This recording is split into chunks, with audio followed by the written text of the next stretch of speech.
Messi জ্বরে বুধ সকলে।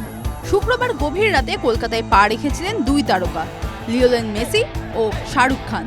কিং খানের সঙ্গে এসেছিলেন খুদে স্টার আব্রাহাম খান। আর শনিবার বাবার হাত ধরে মেসির সঙ্গে দেখা করে আব্রাহাম। শুধু তাই নয়, ছেলে আব্রাহামের সঙ্গে আর্জেন্টিনার ফুটবলার গ্রেট লিওনেল মেসির ছবিও তুলে দেন বলিউডের বাদশা শাহরুখ। কলকাতার এক বিলাসবহুল হোটেলে উঠেছিলেন ফুটবল তারকা। শনিবার তিনি সেখান থেকেই অনলাইনে উদ্বোধন করেন শ্রীভূমি স্পোর্টিং ক্লাবে তার ৭০ ফুট উঁচু মূর্তির। এদিকে সল্টলেক স্টেডিয়ামে মিনিট ২০ ছিলেন তিনি।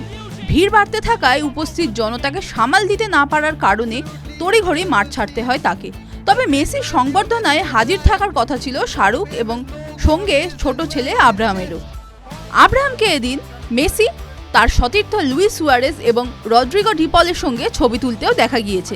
এমনকি ফুটবল তারকাদের সঙ্গে ছেলে যখন বাক্যালাপে ব্যস্ত, তখন হাসি লেগেছিল বাদশার মুখে।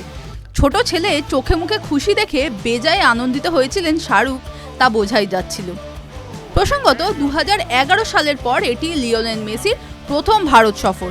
তার আগের সফরে কিংবদন্তি ফুটবলার কলকাতার সল্টলেক স্টেডিয়ামে একটি প্রীতি ম্যাচ খেলেছিলেন, যেখানে আর্জেন্টিনা ভেনেজুয়েলাকে ১-০ গোলে হারিয়েছিল। তবে এবার স্মৃতিটা মোটেও সুখকর হলো না। উত্তেজিত জনতাকে সামাল দিতে না পারায় বাতিল হলো সংবর্ধনা।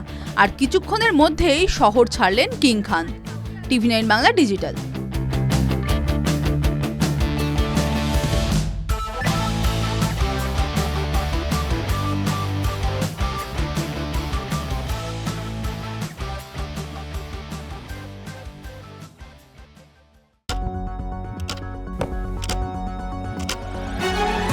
রাজনীতি শুধুই কি রাজার নীতি?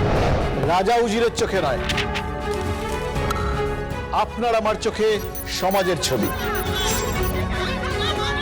কঠিন কথা সহজভাবে না বললেই নয়, না বললেই নয়। প্রতিদিন রাত ৯টায় TV9 বাংলায়। TV9 বাংলা না দেখলেই নয়।